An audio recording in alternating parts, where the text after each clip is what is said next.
Hai, kembali lagi sama aku Oka. Aku mau lanjut lagi baca buku Harry Potter and the Order of Phoenix bab 14. Judulnya Percy dan Petfoot. Kita langsung mulai aja.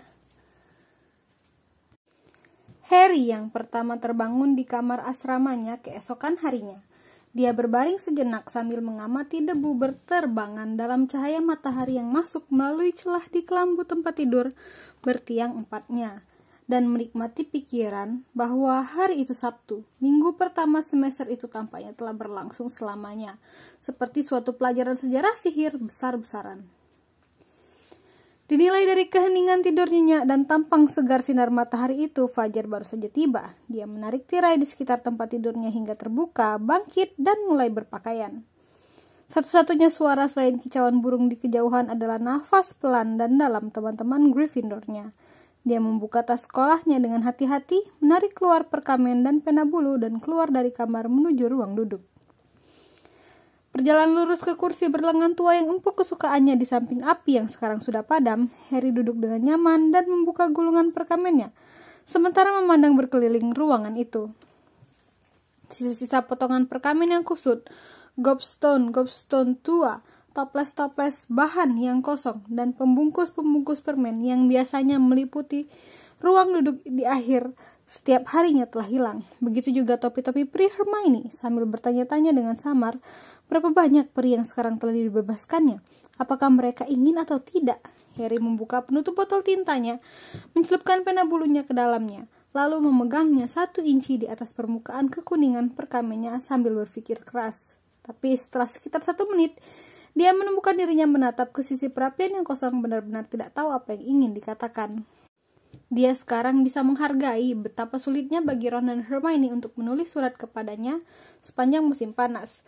Bagaimana dia bisa memberitahu Sirius semua yang telah terjadi selama seminggu belakangan ini dan memasukkan semua pertanyaan yang sangat ingin dia tanyakan tanpa memberi para pencuri surat potensial banyak informasi yang dia tidak ingin mereka dapatkan. Dia duduk tak bergerak sejenak sambil menatap ke perapian, lalu akhirnya mengambil keputusan. Dia mencelupkan pena bulunya ke dalam botol tinta sekali lagi dan menempatkannya dengan penuh ketatapan hati ke atas perkamen. Dear Snuffles, kuharap kau oke. Minggu pertama kembali ke sini mengerikan. Aku benar-benar senang sudah akhir pekan. Kami dapat guru pertahanan terhadap ilmu hitam yang baru, Profesor Umbridge. Dia hampir sama menyenangkannya dengan ibumu. Aku menulis karena hal yang kuceritakan kepadamu musim panas lalu terjadi lagi tadi malam ketika aku sedang dalam detensi dengan Umbridge. Kami semua merindukan teman terbesar kami. Kami harap dia akan segera kembali. Tolong tulis surat balasan secepatnya. Salam, Harry. Harry membaca ulang surat itu beberapa kali, mencoba melihat dari sudut pandang orang luar. Dia tidak bisa melihat bagaimana mereka bisa tahu apa yang sedang dia bicarakan, atau dengan siapa dia bicara. Hanya dari membaca surat ini, dia memang berharap Sirius akan mengetahui petunjuk mengenai Hagrid dan memberitahu mereka kapan dia mungkin kembali. Harry tidak ingin bertanya langsung kalau hal itu menarik terlalu banyak perhatian atas apa yang mungkin sudah direncanakan Hagrid selagi dia tidak ada di Hogwarts. Mengingat itu adalah surat yang sangat singkat, surat itu makan waktu lama untuk ditulis. Sinar matahari telah memasuki setengah dari ruangan itu selagi dia mengerjakan surat itu, dan dia sekarang bisa mendengar suara-suara pergerakan di kejauhan dari kamar-kamar asrama di atas. Sambil menyegel perkamennya dengan hati-hati, dia memanjat melalui lubang potret dan menuju kandang burung hantu. Aku tidak akan pergi ke arah sana kalau aku jadi kamu, kata Nick, si kepala nyaris putus sambil melayang bingung melalui dinding tempat di depan Harry ketika dia berjalan menyusuri gang. Peeves sedang merencanakan lelucon lucu pada orang berikutnya yang melewati patung dada Paracelsus di tengah koridor. Apakah melibatkan Paracelsus yang jatuh ke puncak kepala orang itu? Tanya Harry. Lucunya memang, kata Nick, si kepala nyaris putus dengan suara bosan. Kerumitan memang tidak pernah menjadi kekuatan Peeves. Aku akan pergi untuk mencoba mencari balon berdarah. Dan mungkin bisa menghentikannya. Sampai jumpa, Harry. Ya, bye, kata Harry. Dan bukannya belok kanan, dia membelok ke kiri, mengambil rute yang lebih panjang tetapi lebih aman ke kandang burung hantu. Semangatnya naik ketika dia berjalan melewati jendela demi jendela yang memperlihatkan langit biru cerah. Dia akan mengikuti latihan nanti. Akhirnya dia akan kembali ke lapangan Quidditch. Sesuatu menyenggol mata kakinya. Dia memandang ke bawah dan melihat kucing kelabu kurus milik penjaga sekolah Mrs. Norris sedang menyelinap melewatinya. Dia memalingkan mata kuningnya seperti lampu padasnya sejenak sebelum menghilang di balik patung Wilfred si penuh harap. Aku tidak melakukan sesuatu yang salah, Harry berseru kepadanya. Dia punya hawa yang tak salah lagi, milik kucing yang pergi melapor ke majikannya. Walau Harry tidak mengerti mengapa, dia sepenuhnya punya hak untuk berjalan ke kandang burung hantu pada hari Sabtu pagi. Matahari sudah tinggi di langit sekarang dan ketika Harry memasuki kandang, jendela-jendela kaca menyilaukan mata. Sinar-sinar keperakan yang berkabut bersilang di ruang melingkar tempat ratusan burung hantu membaringkan diri dalam kasau-kasau. Agak tidak tenang dalam sinar matahari. Beberapa jelas baru kembali dari berburu. Lantai yang tertutup jerami berderak sedikit ketika dia melangkah melewati tulang-tulang binatang kecil sambil menjulurkan lehernya mencari-cari Hedwig. Di sana kamu, katanya sambil melihat dia di suatu tempat dekat bagian paling puncak dari langit-langit yang berkubah. Turun ke sini, aku punya surat untukmu. Dengan rendah, dia membentangkan sayap-sayap putih besarnya dan membumbung turun ke bahunya. Benar, aku tahu di sini tertulis Snuffles di luarnya, katanya sambil memberikan surat itu untuk dikatupkan di paruhnya. Dan tanpa tahu persis mengapa berbisik. Tapi ini untuk Sirius, oke? Dia mengedipkan matanya yang kuning sekali, dan Harry menganggap itu berarti dia mengerti. Kalau begitu, semoga terbang dengan selamat, kata Harry, dan dia membawanya ke salah satu jendela. Dengan tekanan sejenak di lengannya, Hedwig lepas landai ke langit cerah yang membutakan. Dia mengamati sambil menjadi titik hitam, kecil dan menghilang, lalu mengalihkan pandangannya ke pondok Hagrid yang tampak jelas dari jendela. Dan sama jelasnya tidak terhuni, cerobongnya tidak berasap, tirainya tertutup. Puncak pepohonan di hutan terlarang berayun-ayun dalam angin sepoi-sepoi. Harry mengamati mereka, sambil menikmati udara segar di wajahnya memikirkan tentang Quidditch nanti. Lalu dia melihatnya. Seekor kuda bersayap besar, mirip reptil, persis seperti yang menarik kereta-kereta Hogwarts, dengan sayap hitam kasar terbentang lebar seperti sayap pterodactyl, burung purba, naik dari pepohonan seperti burung raksasa yang aneh. Kuda itu membumbung dalam lingkaran besar, lalu menukik kembali ke pepohonan. Seluruhnya terjadi sangat cepat, sehingga Harry hampir tidak bisa mempercayai apa yang telah dilihatnya, kecuali bahwa jantungnya berdebar gila-gilaan. Pintu kandang burung hantu membuka di belakangnya. Dia melompat terkejut, dan ketika berpaling dengan cepat melihat Cho Chang yang sedang memegang sepucuk surat dan sebuah bingkisan di tangannya. "Hai," kata Harry otomatis. "Oh hai," katanya terengah-engah. "Aku tidak mengira ada orang yang sudah berada di atas sini sepagi ini. Aku baru ingat 5 menit yang lalu. Ini hari ulang tahun ibuku." Dia mengangkat bingkisannya. "Benar," kata Harry. Otaknya seperti macet. Dia ingin mengatakan sesuatu yang lucu dan menarik, tetapi ingatannya tentang kuda bersayap yang mengerikan itu masih segar dalam pikirannya. "Hari yang indah," katanya sambil memberi isyarat ke jendela. Isi tubuhnya sepertinya telah mengkerut akibat rasa malu. Cuaca. Dia berbicara mengenai cuaca. "Ya," kata Cho sambil memandang berkeliling mencari burung hantu yang sesuai. "Kondisi Quidditch yang bagus. Aku belum keluar selama seminggu. Kalau kamu?"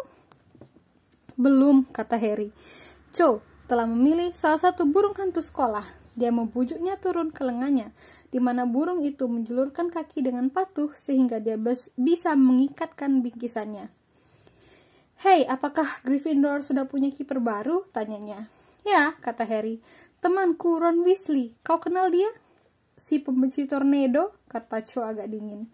"Apakah mainnya bagus?" "Ya," kata Harry. "Kukira begitu. Walau aku tidak melihat uji cobanya. Aku sedang dalam detensi." Cho memandang ke atas. Bingkisan itu baru setengah terikat ke kaki burung hantu. "Wanita Umbridge itu jahat," katanya dengan suara rendah.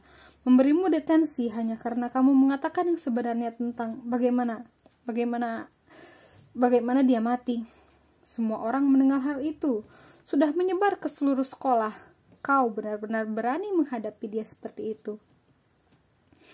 Isi tubuh Harry mengembang kembali begitu cepat sehingga dia merasa seolah-olah dia bisa melayang beberapa inci dari lantai yang bertebaran kotoran itu. Siapa yang peduli tentang kuda terbang bodoh? Cho mengira dia benar-benar berani. Sejenak dia mempertimbangkan untuk memperlihatkan kepadanya secara tidak sengaja yang disengaja. Tangannya yang terluka selagi dia membantunya mengikat bingkisan ke burung hantu. Tetapi tepat saat pikiran menggetarkan itu muncul, pintu kandang burung hantu terbuka lagi. Filch, si penjaga sekolah, masuk sambil mendesah ke dalam ruangan itu.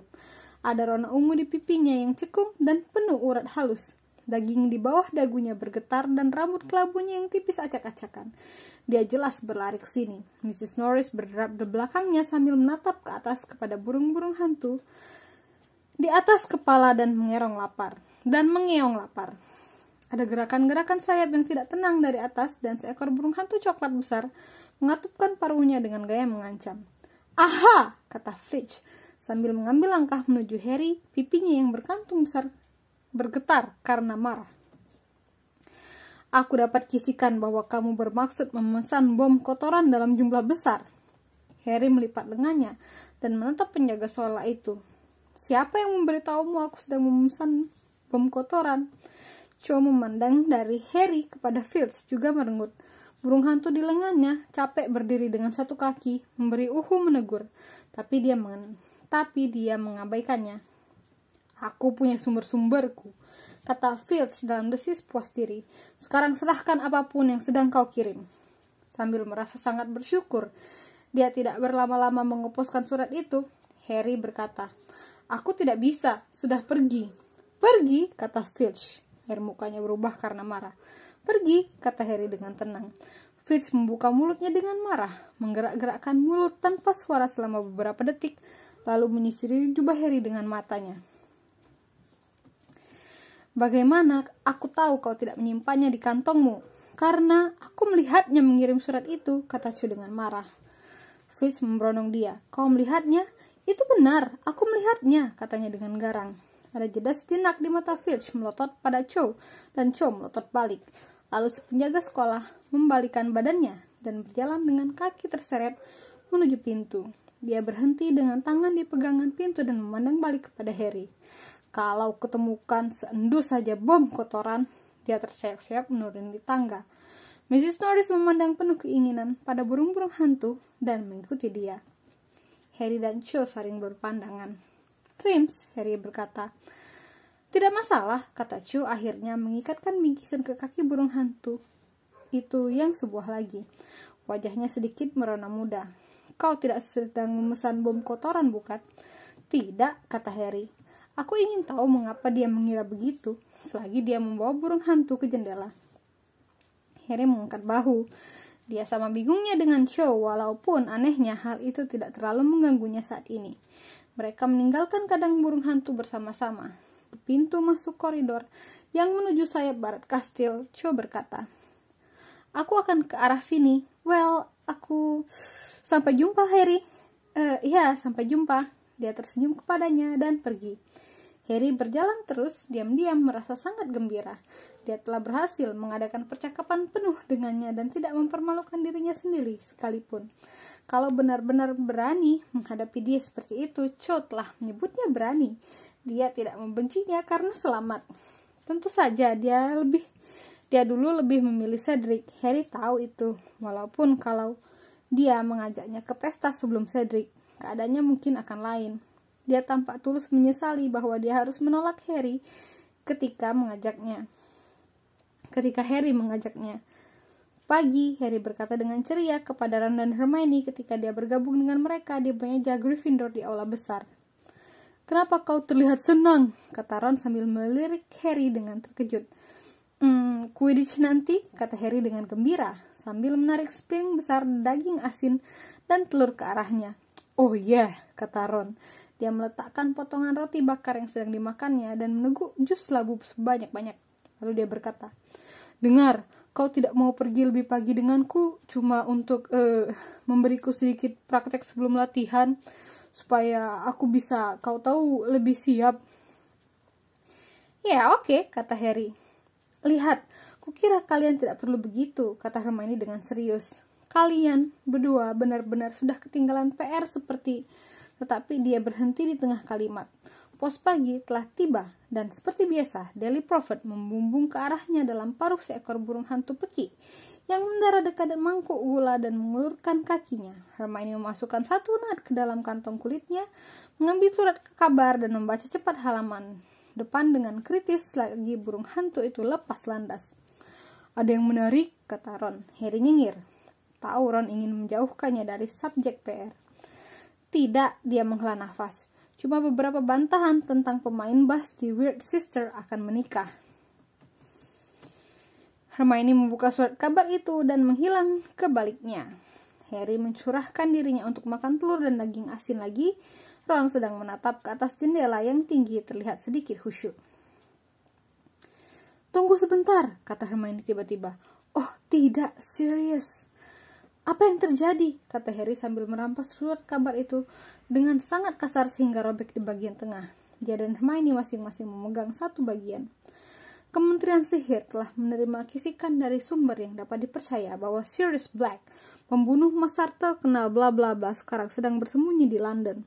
Hermione membaca dari bagiannya dengan bisikan sedih. Lucius Malfoy, aku akan bertaruh apapun, kata Harry dengan suara rendah penuh kemarahan. Dia memang mengenali Sirius di Perron. Apa? Kata Ron terlihat khawatir. Kau tidak bilang. Shh, kata dua yang lain. Kementerian memperingatkan komunitas penyihir bahwa Black sangat berbahaya, membunuh 13 orang, melarikan diri dari Azkaban, sampah yang biasa. Hermione menyimpulkan sambil meletakkan bagian korannya dan memandang Harry dengan takut. Well, dia hanya tidak bisa meninggalkan rumah lagi, itu saja, bisiknya. Dumbledore memang memperingatkannya tidak berbuat begitu. Harry memandang murung potongan Prophet yang telah dirobeknya. Sebagian besar dari halaman itu dicurahkan untuk iklan jubah Madame Malkins untuk segala kesempatan, yang tampaknya sedang mengadakan obral.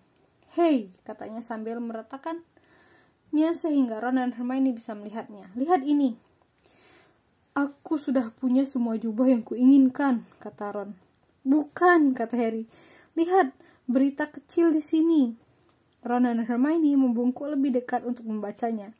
Benda itu hampir tidak sepanjang 1 inci dan terletak tepat di dasar sebuah kolom diberi judul, Masuk tanpa izin di kementerian. Sturgis Patmore 38 dari Laburnum Gardens nomor 2. Clapham telah muncul di depan Wizengamot atas tuduhan masuk tanpa izin dan percobaan perampokan di Kementerian Sihir pada tanggal 31 Agustus. Potmore ditangkap oleh penyihir penjaga Kementerian Sihir Eric Munch yang menemukannya mencoba memaksa masuk ke pintu dengan penjagaan ketat pada pukul 1 pagi. Potmore yang menolak berbicara untuk pembelaan dirinya dinyatakan bersalah atas kedua tuntutan tersebut dan dihukum 6 bulan di Azkaban. Sturgis Potmore, kata Ron lambat-lambat. Dia pria yang terlihat seperti kepalanya telah lalang, bukan? Dia salah satu dari Ron, shh, kata Hermione sambil memandang ke sekitar mereka dengan ketakutan. 6 bulan di Azkaban, bisik Harry terguncang, hanya karena mencoba melewati sebuah pintu. Jangan bodoh, bukan cuma karena mencoba melewati sebuah pintu. Apa yang sedang dilakukannya di Kementerian Sihir pada pukul 1 pagi? Hermione berkata dengan cepat. Menurutmu dia sedang melakukan sesuatu untuk order? Ron bergumam. Tunggu sebentar, kata Harry lambat-lambat. Sturgis harusnya datang dan mengantar kita, ingat? Dua yang lain mendengarnya. Ya, dia seharusnya menjadi bagian dari pengawalan kita pergi ke King's Cross, ingat? Dan Moody sangat jengkel karena dia tidak muncul. Jadi dia tidak mungkin sedang mengerjakan tugas untuk mereka, bukan? Well, mungkin mereka tidak berharap dia tertangkap, kata Hermione. Mungkin jebakan, Ron berseru dengan bersemangat. Tidak, dengarkan, dia melanjutkan sambil merendahkan suaranya dengan dramatis melihat tampang mengancam Hermione. Kementerian mencurigai dia, salah satu dari kelompok Dumbledore. Jadi aku tak tahu mereka memikatnya ke kementerian dan dia tidak sedang mencoba melewati pintu sama sekali. Mungkin mereka cuma mengarang sesuatu untuk mendapatkan dirinya. Ada jeda selagi Harry dan Hermione mempertimbangkan ini. Harry mengira tampak terlalu berlebihan. Hermione di sisi lain terlihat agak terkesan. Tahukah kau, aku tidak akan terkejut sama sekali kalau itu benar. Dia melipat bagian surat kabarnya sambil berpikir ketika Harry meletakkan pisau dan garpunya. Dia tampak keluar dari lamunan. Well, benar. Kukira pertama kita harus mengerjakan esai untuk Sprout mengenai semak pupuk sendiri. Dan kalau kita beruntung, kita masih bisa memulai mantra Inanimatus Conjurus McGonagall sebelum makan siang. Harry merasakan sedikit rasa bersalah ketika memikirkan tumpukan pekerjaan rumah yang sedang menantinya di atas, tapi langit biru cerah dan dia belum naik firebolt-nya selama seminggu. Maksudku kita bisa mengerjakan malam ini, kata Ron. Selagi dia dan Harry berjalan menyusuri halaman yang landar menuju lapangan Quidditch, sapu mereka di atas bahu dan dengan peringatan menakutkan Hermione bahwa mereka akan gagal di awal, mereka yang masih terngiang di kepala mereka. Dan kita punya besok, dia terlalu tegang tentang pekerjaan, itu masalahnya. Ada jeda dan dia menambahkan dengan nada sedikit cemas. Apa kau kira dia sungguh-sungguh ketika dia bilang kita tidak boleh menyalin darinya? Ya, kata Harry, tetap saja ini juga penting. Kita harus berlatih kalau kita mau tetap berada dalam tim Quidditch. Ya, itu benar, kata Ron dengan nada berbesar hati. Dan kita punya banyak waktu untuk melakukan itu semua. Selagi mereka mendekati lapangan Quidditch, Harry memandang sekilas ke sebelah kanannya di mana pohon-pohon hutan terlarang berayun dengan suram. Tak ada yang terbang keluar dari pepohonan itu. Langit kosong, kecuali beberapa burung hantu di kejauhan yang sedang mengitari menara kandang burung hantu. Dia sudah punya cukup yang dikhawatirkan. Kuda terbang itu tidak akan membahayakannya. Dia mendorongnya keluar dari pikirannya. Mereka mengumpulkan bola dari lemari di kamar ganti dan mulai bekerja. Ron menjaga ketiga gawang tinggi.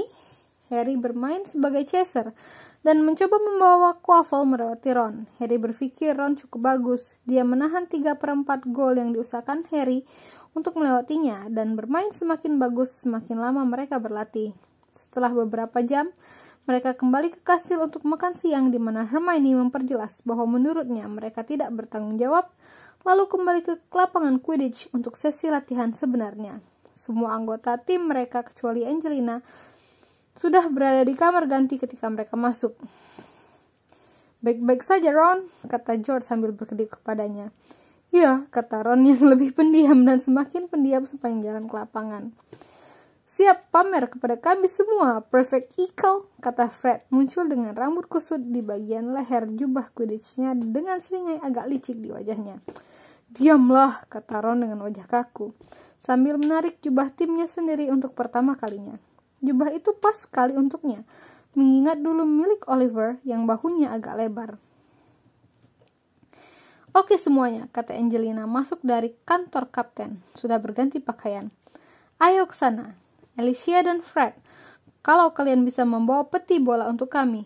Oh, dan ada sejumlah orang di luar sana yang mengamati, tapi aku mau kalian mengabaikan mereka, oke? Sesuatu dalam suaranya yang seharusnya biasa membuat Harry mengira dia mungkin tahu siapa penonton tidak diundang itu.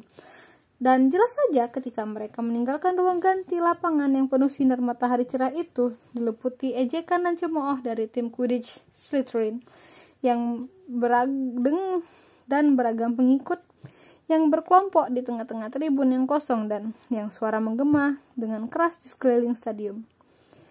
Apa yang sedang dinaiki Weasley? Malfoy berseru dengan suara mengejek dipanjang-panjangkan. Kenapa ada orang yang mau menaruh mentera terbang ke kayu tua berjamur seperti itu? Crabbe, Goyle, dan Pansy Parkinson tertawa terbahak-bahak dan menjerit dengan tawa. Ron menaiki sapunya dan naik dari tanah. Harry mengikutinya sambil mengamati telinganya berubah menjadi merah dari belakangnya. Abaikan mereka, katanya sambil menambah kecepatan untuk mengejar Ron. Kita akan lihat siapa yang tertawa setelah kita bertanding dengan mereka. Persis sikap yang kumau, Harry, kata Angelina menyetujuinya.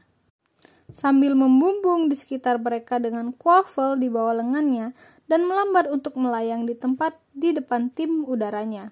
Oke, semuanya, kita akan mulai dengan beberapa pas untuk pemanasan. Seluruh tim tolong. Hey Johnson, ada apa dengan gaya rambutmu itu? Teriak Pansy Parkinson dari bawah. Kenapa ada orang yang mau terlihat seperti mereka punya cacing keluar dari kepala mereka? Angelina menyapukan rambut panjangnya yang dikepang kecil-kecil dari wajahnya dan meneruskan dengan tenang. Kalau begitu, berpencar dan mari kita lihat apa yang bisa kita lakukan. Harry mundur menjauh dari yang lain ke sisi jauh dari lapangan itu. Ron mundur menuju gawang di seberang. Angelina mengangkat kuafel dengan satu tangan dan melemparkannya keras-keras kepada Fred, yang memberikan kepada George, yang memberikan kepada Harry, yang memberikan kepada Ron dan menjatuhkannya. Anak-anak Slytherin dipimpin oleh Malfoy meraung dan memekik dengan tawa. Ron yang telah meluncur ke tanah untuk menangkap kuafel itu sebelum mendarat menghentikan tukikannya dengan tidak teratur, sehingga dia diselip ke samping disapunya dan kembali ke tinggi permainan sambil merona. Harry melihat Fred dan George saling berpandangan, tetapi tidak biasanya tak satu pun dari mereka mengatakan apa-apa, sehingga dia bersyukur. Berikan Ron, seru Angelina seakan-akan tidak ada yang terjadi. Ron melemparkan kuafel itu kepada Alicia, yang memberikan kembali kepada Harry, yang memberikan kepada George. Hey Potter, bagaimana rasanya bekas lukamu, seru Malfoy. Ya, Kid, kau tidak perlu berbaring. Pastilah, sudah seminggu penuh sejak kau berada di sayap rumah sakit. Itu rekor bagimu, bukan? George memberikan bola kepada Angelina.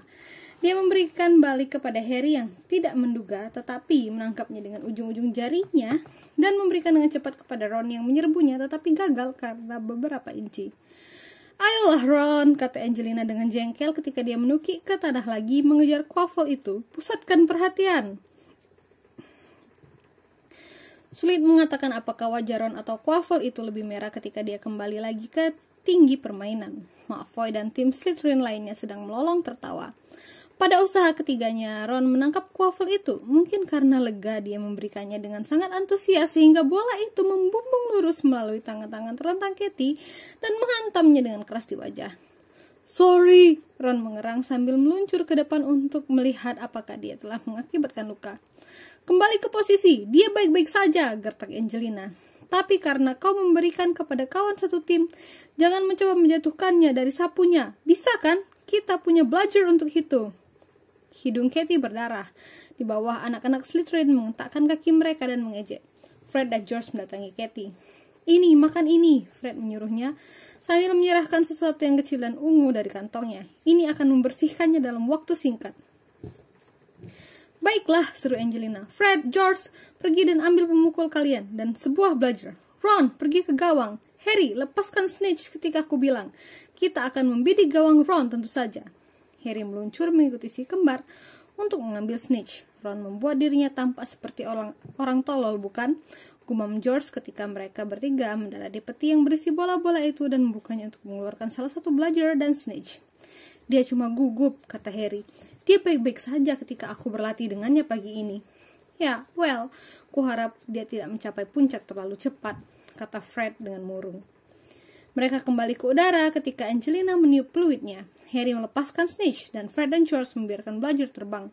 Sementara itu, Harry hampir tidak sadar apa yang sedang dilakukan yang lainnya. Tugasnya adalah menangkap kembali bola keemasan kecil yang terbang ke sana kemari yang berharga 150 poin bagi tim Seeker tersebut. Yang melakukan hal ini membutuhkan kecepatan dan keahlian tinggi. Dia menambah kecepatan, bergelung dan mengelak dari para chaser. Udara musim gugur yang hangat mecut wajahnya, dan teriakan-teriakan anak Slytherin dari kejauhan meraung sama sekali tidak berarti di telinganya. Tapi terlalu cepat, fluid membuatnya berhenti lagi. Stop, stop, stop, teriak Angelina. Ron, kamu tidak melindungi pos tengahmu. Harry memandang kepada Ron yang sedang melayang di depan gawang kiri, meninggalkan dua yang lainnya sepenuhnya tidak terjaga. Oh, sorry. Kau terus bergerak ke sekitar sementara kamu memperhatikan para chasers, kata Angelina. Tetaplah di tengah posisi sampai kau harus pindah untuk menjaga gawang atau kitari gawang. Tapi jangan terlalu condong ke satu sisi. Begitulah caranya kau membiarkan tim 3 gol terakhir masuk. Sorry, Ron mengulangi. Wajahnya yang merah berkilat seperti menara api di langit biru cerah itu. Dan Katie, tidak bisakah kau lakukan sesuatu tentang mimisan itu? Terus saja memburuk, kata Katie dengan parau sambil mencoba memutuskan alirannya dengan lengan bajunya. Harry memandang kepada Fred yang terlihat cemas untuk memeriksa kantongnya. Dia melihat Fred menarik keluar sesuatu yang ungu, memeriksanya sejenak, lalu memandang kepada Katie, jelas terperanjat. Well, mari coba lagi, kata Angelina. Dia mengabaikan anak-anak Slytherin yang sekarang telah menjadikan Gryffindor, menyanyikan Gryffindor adalah pecundang, Gryffindor adalah pecundang. Tetapi walau begitu, ada kekakuan tertentu dalam cara duduknya disapu. Kali ini mereka belum lagi terbang selama 3 menit ketika peluit Angelina berbunyi. Harry yang baru saja melihat Snitch mengitari tiang gawang seberang, menarik diri sambil merasa sedih. Apa sekarang? Katanya dengan tidak sabar kepada Alicia yang paling dekat. Katie, katanya singkat. Harry berpaling dan melihat Angelina. Fred dan George semuanya terbang secepat mereka menuju Katie. Harry dan Alicia bergegas ke arahnya juga. Jelas Angelina telah menghentikan latihan tepat waktu. Katie sekarang seputih kapur dan penuh darah. Dia perlu ke sayap rumah sakit. Kami akan membawanya, kata Fred. Dia mungkin telah salah menelan kacang darah. Well, tak ada gunanya melanjutkan tanpa Bitter dan seorang chaser, kata Angelina dengan murung ketika Fred dan George meluncur menuju kastil sambil menyokong Katie di antara mereka. Ayolah, mari pergi dan berganti pakaian. Anak-anak Slytherin terus bernyanyi ketika mereka kembali ke ruang ganti. Bagaimana latihannya? Tanya Hermione agak dingin. Setengah jam kemudian ketika Harry dan Ron memanjat melalui lubang potret ke dalam ruang duduk Gryffindor. Latihannya, Harry mulai. Benar-benar buruk, kata Ron dengan suara hampa sambil membenamkan diri ke sebuah kursi di samping Hermione. Dia memandang kepada Ron dan kebekuannya tampak mencair. Well, itu baru latihan pertamamu, katanya menenangkan. Perlu waktu untuk... Siapa bilang aku yang membuatnya buruk, sambar Ron. Tak seorang pun, kata Hermione terlihat terkejut. Kau kira aku pasti sampah? Tidak, tentu saja tidak. Lihat, kau bilang buruk, jadi aku akan mulai mengerjakan beberapa PR, kata Ron dengan marah dan mengentakkan kaki ke tangga menuju kamar anak laki-laki dan menghilang dari pandangan. Hermione berpaling kepada Harry. Apakah mainnya buruk? Tidak, kata Harry dengan setia. Hermione mengangkat alisnya. Well, kukira dia bisa bermain lebih bagus, Harry bergumam. Tapi baru sesi latihan pertama.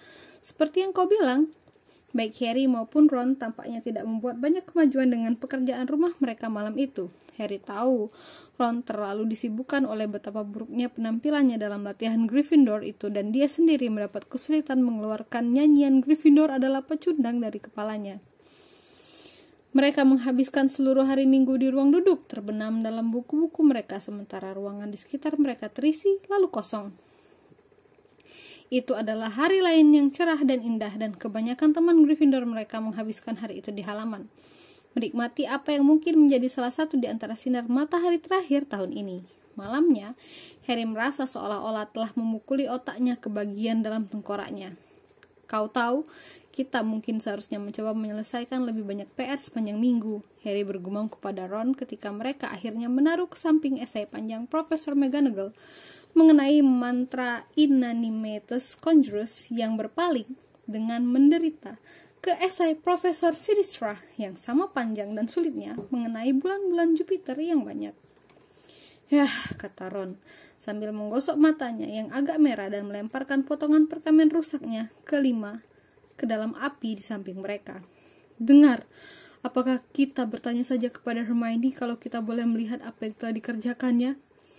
Harry memandang sekilas ke arahnya. Dia sedang duduk dengan Crookshanks di pangkuannya dan berbincang-bincang dengan riang kepada Ginny selagi sepasang jarum rajut berkelip di tengah udara di depannya. Sekarang sedang merajut sepasang kaos kaki peri yang tidak berbentuk. Tidak, katanya dengan berat. Kau tahu dia tidak akan memperbolehkan kita. Dan begitulah mereka bekerja terus sementara langit di luar jendela menjadi semakin gelap. Lambat laun kerumunan orang di ruang duduk mulai menipis lagi. Pukul 11:30, Hermione berjalan ke arah mereka sambil menguap. Hampir selesai? Tidak, kata Ron dengan singkat. Bulan terbesar Jupiter adalah Ganymede, bukan Callisto, katanya menunjuk melalui bahu Ron ke sebuah baris esai astronominya. Dan Io yang punya gunung-gunung berapi. Trims, kata Ron. Geram Ron sambil menggores kalimat-kalimat yang salah. Sorry, aku hanya... Ya, well, kalau kau datang ke sini hanya untuk mengkritik. Ron, aku tidak punya waktu untuk mendengar ceramah, oke? Hermione, aku sudah tenggelam sampai leherku di sini. Tidak, lihat. Hermione sedang menunjuk ke jendela terdekat. Harry dan Ron, keduanya memandang ke sana. Seekor burung hantu, peki yang indah, sedang berdiri di ambang jendela, menatap ke dalam ruangan kepada Ron. Bukankah itu Hermes? Kata Hermione terdengar heran. Apa? Astaga, memang, kata Ron pelan, sambil melemparkan pena bulunya dan bangkit. Untuk apa Percy menulis surat kepadaku? Dia menyeberang ke jendela dan membukanya. Hermes terbang masuk, mendarat ke esai Ron, dan menjulurkan kakinya yang berikatkan surat. Ron mengambil surat itu dan burung hantu itu berangkat seketika, meninggalkan bekas kaki bertinta di gambar bulan. Iyo, mirip Ron. Ini jelas tulisan tangan Percy, kata Ron, sambil terbenam kembali ke dalam kursinya dan menatap kata-kata di bagian luar perkamen itu. Ronald Weasley, asrama Gryffindor Hogwarts. Dia memandang kedua orang yang lain. Bagaimana menurut kalian? Bukalah, kata Hermione penuh semangat. Dan Harry mengangguk. Ron membuka gulungan itu dan mulai membaca. Semakin matanya bergerak ke bawah dari perkamen itu, semakin terlihat cemberutnya. Ketika dia telah selesai membaca, dia terlihat jijik. Dia menyorongkan surat itu kepada Harry dan Hermione dan membacanya bersama. Dear Ron, aku baru saja dengar, tidak kurang dari menteri sihir sendiri yang mendengarnya dari guru barumu, Profesor Umbridge, bahwa kau telah menjadi seorang prefect Hogwarts. Aku mendapat kejutan yang sangat menyenangkan ketika aku mendengar kabar ini dan harus menawarkan ucapan selamat dariku. Aku harus mengakui bahwa aku selalu takut kau akan mengambil apa yang kami sebut jalan Fred dan George. Bukannya mengikuti langkahku, sehingga kau bisa membayangkan perasaanku ketika mendengar kau telah berhenti melawan pihak berkuasa dan telah memutuskan untuk menanggung beberapa tanggung jawab nyata. Tapi aku ingin memberimu lebih dari ucapan selamat, Ron. Aku ingin memberimu sedikit nasihat. Itulah sebabnya aku mengirimkan ini malam ini, hari ini, bukannya dengan pos pagi yang biasa. Harapanku, kau akan bisa membaca ini jauh-jauh dari mata yang mengintip dan menghindari pertanyaan-pertanyaan tidak mengenakan. Dari sesuatu yang terceplos oleh menteri ketika memberitahuku kau seorang prefect, kudapati bahwa kau masih sering berjumpa dengan Harry Potter. Aku harus memberitahumu, Ron, bahwa tak ada apapun yang bisa menempatkanmu dalam bahaya. Kehilangan rencanamu lebih daripada persahabatanmu yang diteruskan dengan anak itu. Ya, aku yakin kau terkejut mendengar ini. Tidak diragukan lagi, kau akan bilang bahwa Potter selalu menjadi anak kesayangan Dumbledore. Tapi aku merasa harus memberitahumu bahwa Dumbledore mungkin tidak akan memimpin Hogwarts lebih lama lagi. Dan orang-orang yang penting memiliki pandangan lain dan mungkin lebih akurat mengenai perilaku Potter. Aku tidak akan mengatakan lebih banyak lagi di sini, tapi kalau kau baca di Daily Prophet, besok kau akan dapat gagasan bagus mengenai arah tiupan angin. Dan lihat apakah kau bisa menemukan arah anginmu. Serius, Ron, kau tidak mau dikelompokkan bersama dengan Potter. Bisa sangat merusak prospek masa depanmu. Dan aku membicarakan tentang kehidupan sehabis sekolah juga. Seperti yang pasti kau sadari, mengingat ayah kita mengantarnya ke sidang. Potter mengikuti dengar pendapat kedisiplinan musim panas ini di depan seluruh Wizengamot, dan dia tidak lolos dengan tampang terlalu bagus. Dia lolos hanya karena soal teknis. Kalau kau tanya aku, dan banyak orang yang telah berbicara denganku tetap yakin akan kesalahannya. Mungkin kau takut putus hubungan dengan Potter. Aku tahu dia bisa jadi tidak seimbang, dan sejauh yang ku tahu, bengis. Tapi, kalau kau punya kekhawatiran apapun mengenai ini, atau telah menemukan hal lain dalam perilaku Potter yang menyusahkanmu, kudorong kamu untuk berbicara kepada Dolores Umbridge, seorang wanita yang sangat menyenangkan, yang ku tahu hanya akan senang sekali untuk memberimu nasihat. Ini membawaku pada nasihatku yang lain, seperti yang telah kuisyaratkan di atas. Rezim Dumbledore di Hogwarts mungkin akan segera berakhir. Kesetiaanmu, Ron, seharusnya tidak kepada dia, tetapi kepada sekolah dan kementerian. Aku sangat menyesal mendengar bahwa sejauh ini Profesor Umbridge menghadapi kerjasama yang sangat sedikit dari para staf, sementara dia berjuang untuk membuat perubahan-perubahan yang dibutuhkan itu di dalam Hogwarts yang sangat diinginkan menteri. Walaupun dia seharusnya akan mendapati hal ini lebih mudah minggu depan. Sekali lagi, baca Daily Prophet besok. Aku hanya akan mengatakan ini. Seorang murid yang memperlihatkan dirinya bersedia membantu Profesor Umbridge sekarang mungkin akan mendapat tempat sepantasnya menjadi ketua murid dalam beberapa tahun.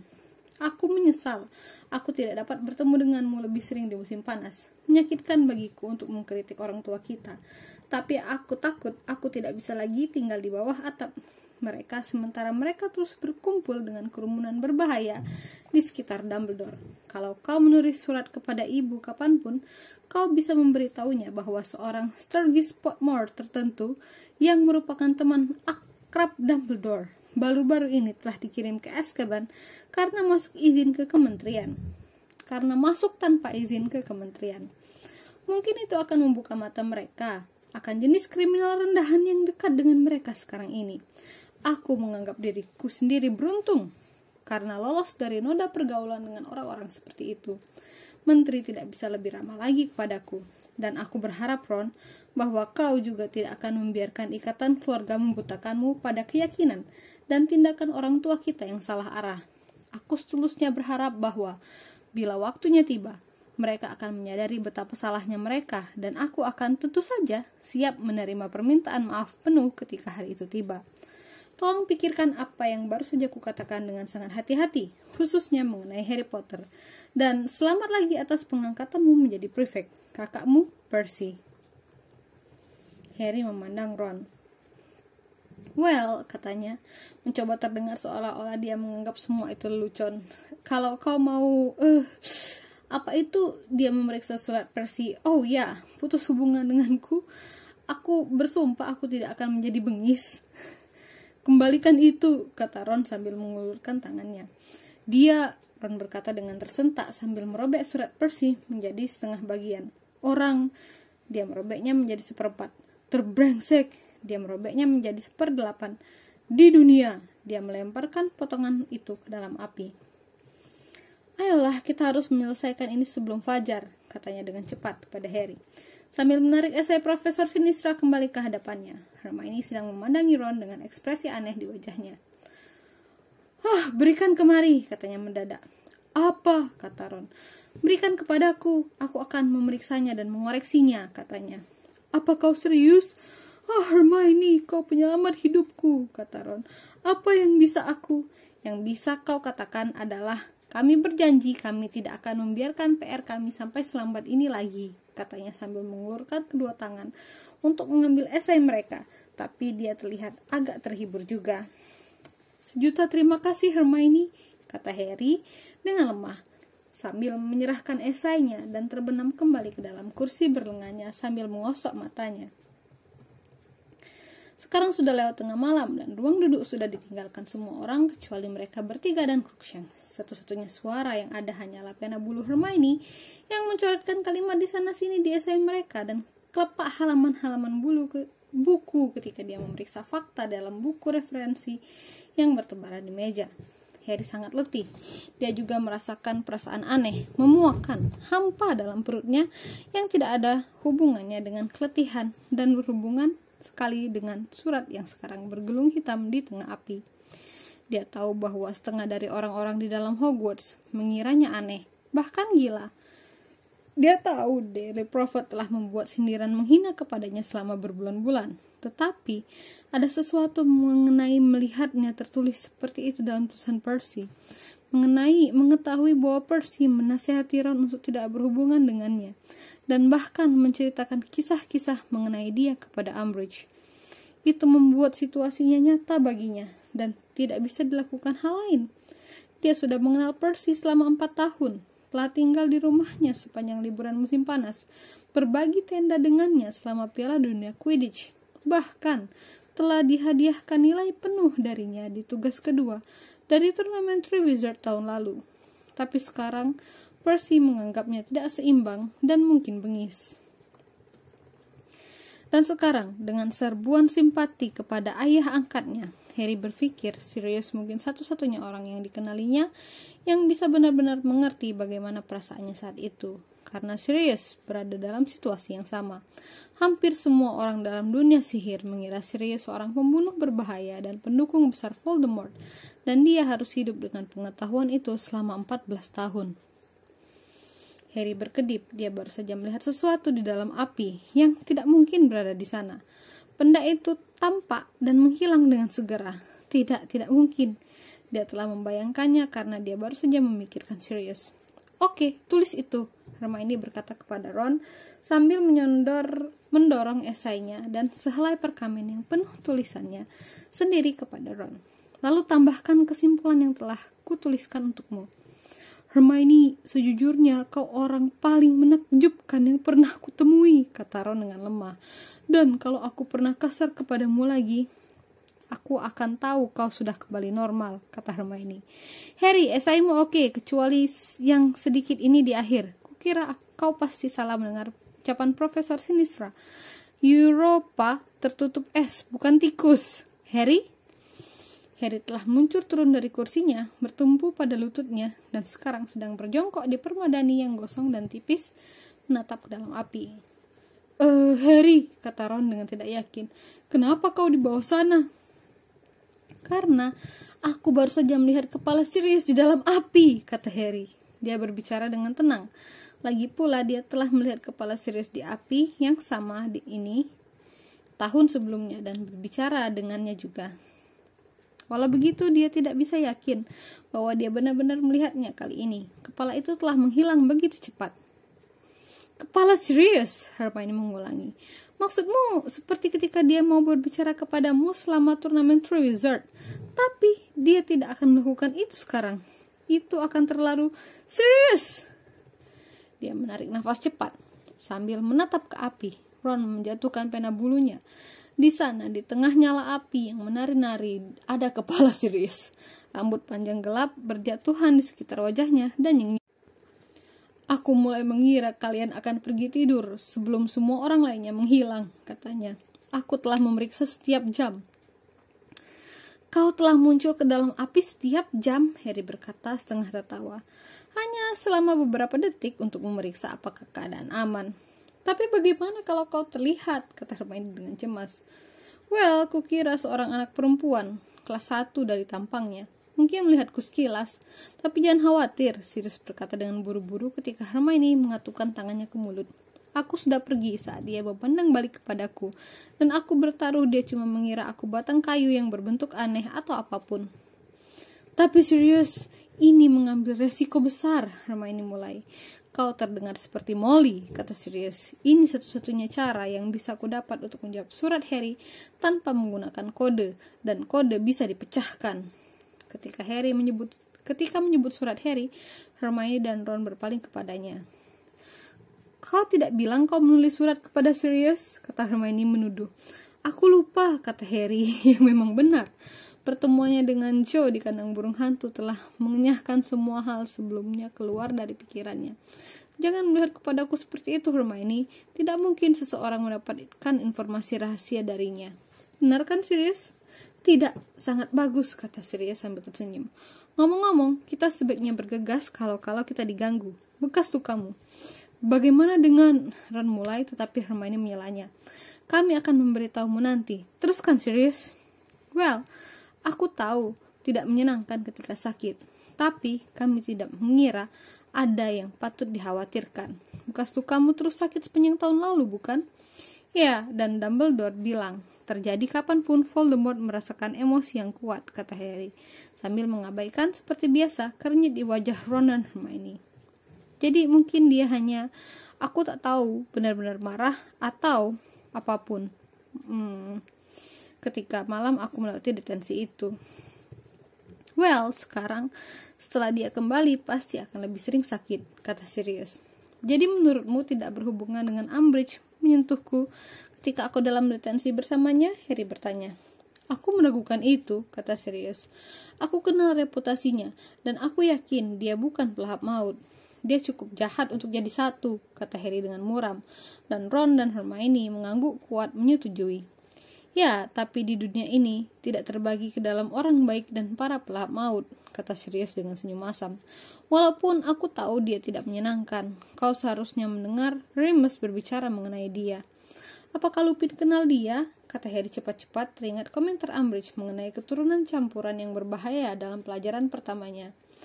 Tidak, kata Sirius, tapi dia mengusulkan undang-undang anti manusia serigala 2 tahun yang lalu dan membuatnya hampir tidak mungkin mendapatkan pekerjaan.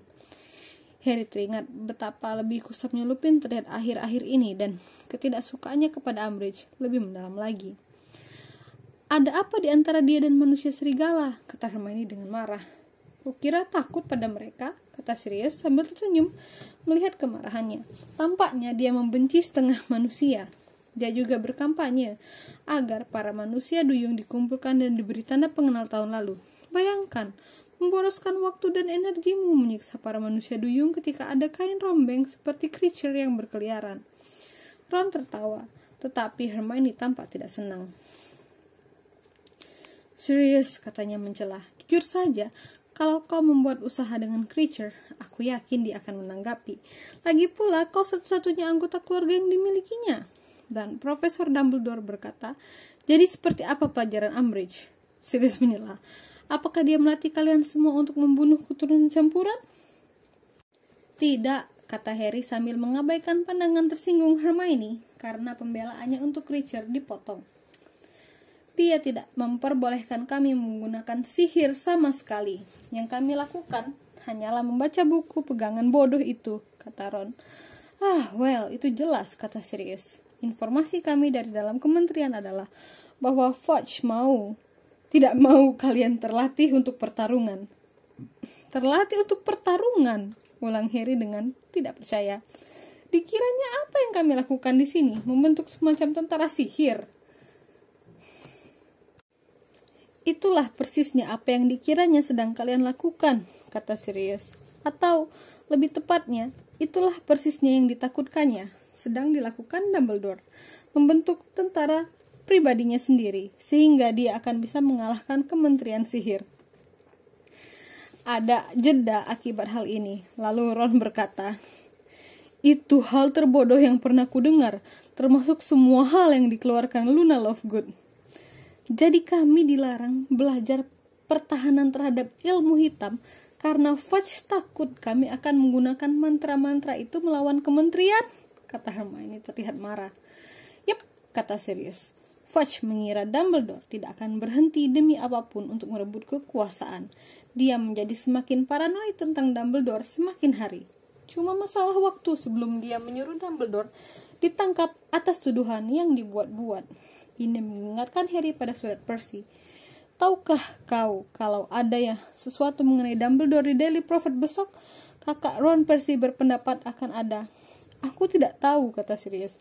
Aku belum bertemu siapapun dari Order sepanjang akhir pekan. Mereka semua sibuk. Cuma Creature dan aku di sini.